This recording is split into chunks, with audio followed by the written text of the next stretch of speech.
Hi, I'm Sophia Mitchell, a 28-year-old pastry chef who's built her dream bakery from scratch. Life was as sweet as my cakes until I got engaged to Michael Thompson. That's when everything turned sour, thanks to his mother, Barbara. From the very beginning, Barbara made her presence known. "Darling, you really should use less vanilla in your recipes," she said during her first visit to my bakery, as if she were some sort of expert. Customers these days prefer a more sophisticated taste. I was elbow deep in wedding cake batter at the time, trying to hold back my frustration. Her critique of my award-winning recipe was unwelcome, but I managed a polite smile. "Your cakes are lovely, dear, but they lack that special Thompson family touch," she added with a condescending tilt of her head. "My recipes have won 3 local baking competitions," I replied, keeping my voice steady. "Oh, how cute," she said. "I remember when I ran my restaurant, before I sold it, of course." What she didn't mention was that her restaurant hadn't been sold, it had been shut down. I wouldn't learn that little detail until much later. Things escalated when my best friend and business partner, Lisa, rushed into the bakery one afternoon, breathless with gossip. "Sophia, you won't believe what Barbara's sister Jennifer just told me. Barbara's been telling everyone at the country club that your bakery uses box mixes." "She what?" I sputtered. "Just ignore her. My brother Tom advised over lunch that week. But as your lawyer, and your brother, I'm telling you, there's something off about that woman." Tom wasn't wrong. Wedding planning turned into a battlefield. "The reception must be at the Windsor Hotel," Barbara declared during a planning meeting. "But Michael and I already chose the garden venue," I countered. "The Windsor has history." "Robert, tell her about the history," Barbara snapped, turning to Michael's father.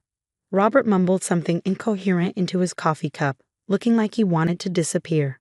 "The garden venue is perfect for us, Mom," Michael said, though his voice lacked conviction. Then came the cake drama. I was in my kitchen, sketching the design for my dream wedding cake, when Barbara barged in with her sister Jennifer in tow. "Here it is, the Thompson family cake recipe," Barbara announced, thrusting a yellowed piece of paper at me. "5 generations of brides have used it." "Thank you, Barbara, but I've already designed our cake." "But it's tradition," Jennifer chimed in. "Every Thompson bride." "I'm a professional baker," I interrupted, holding my ground. "I'll be making my own wedding cake." "Michael won't be pleased," Barbara said, her smile as sharp as a knife. "He grew up expecting his bride to honor our traditions." "He'll love it," I said firmly. "He loves my baking." "We'll see about that, won't we?" she said, her smile never reaching her eyes. Little did I know, refusing that recipe was just the beginning. Barbara's interference soon took a darker turn, one I never could have imagined. It happened so fast. I felt her hands on my back, and then suddenly I was falling. My body twisted instinctively, trying to protect the wedding cake I was carrying. The stairs felt endless. Pain shot through my wrist like fire, and the world spun wildly around me. The emergency room was a blur of lights and questions. Michael arrived eventually, but instead of concern, his face showed something closer to annoyance. "Mom says you were being careless on the stairs," he said. "Careless? She pushed me," I cried. "Sophia, come on. Mom wouldn't do that." "Why would she?" "Because I wouldn't use her recipe, because I wouldn't let her control everything." "You're being dramatic. It was probably just an accident." The doctor interrupted with my diagnosis: a concussion, a sprained wrist, and bruised ribs. "The wedding will have to be postponed," I said, fighting back tears. And so my nightmare with Barbara Thompson continued.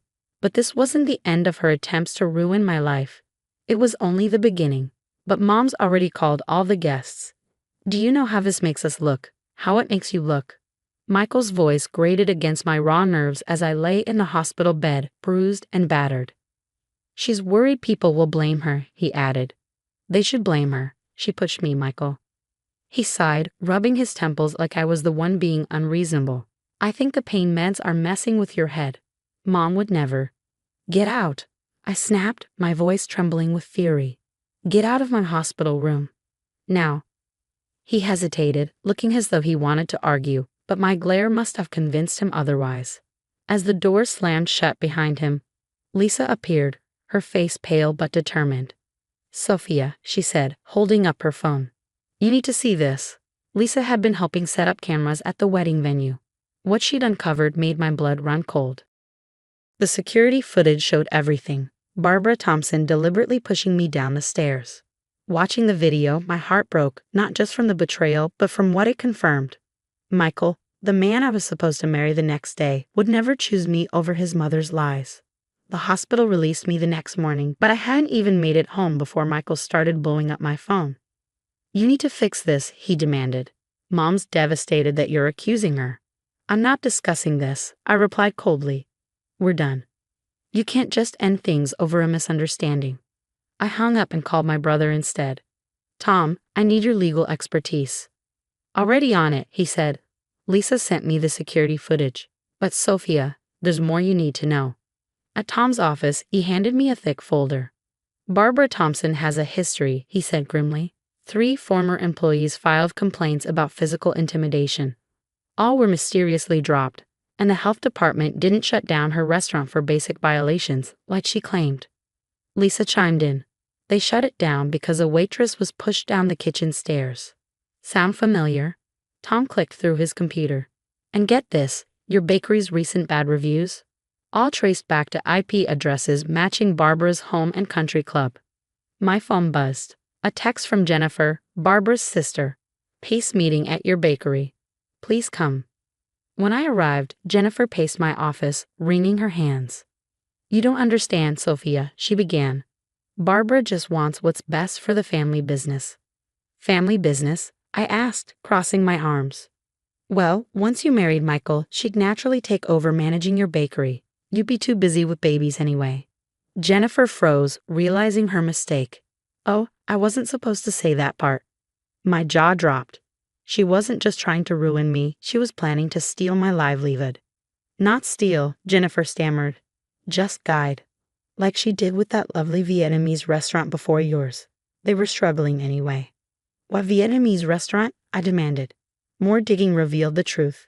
The restaurant that used to occupy my bakery's location had been systematically destroyed by Barbara. She'd ruined their reputation, then swooped in to buy the space for pennies. The next day, Lisa led me to a coffee shop where 3 women were waiting. "I'm Helen," one said. "Barbara was my mother-in-law too. For 6 months. "Margaret," said another. "She got my catering business blacklisted in 2019. "Kim," the third added. "My family owned the Vietnamese restaurant." Story after story poured out. Barbara's pattern was clear. Target successful women-owned businesses, destroy them, then take over. "She's been doing this for years," Helen said. "But we were all too scared or ashamed to speak up." "Not anymore," I said, pulling out my phone. "I have security footage, Jennifer's confession, and now your stories. Let's stop her." Kim nodded. "Count me in." I kept all the threatening emails. "Me too," Margaret added, "and photos of the accidents at my venues." Looking around the table at these strong women, I realized something. Barbara had tried to destroy me. Instead, she created an army.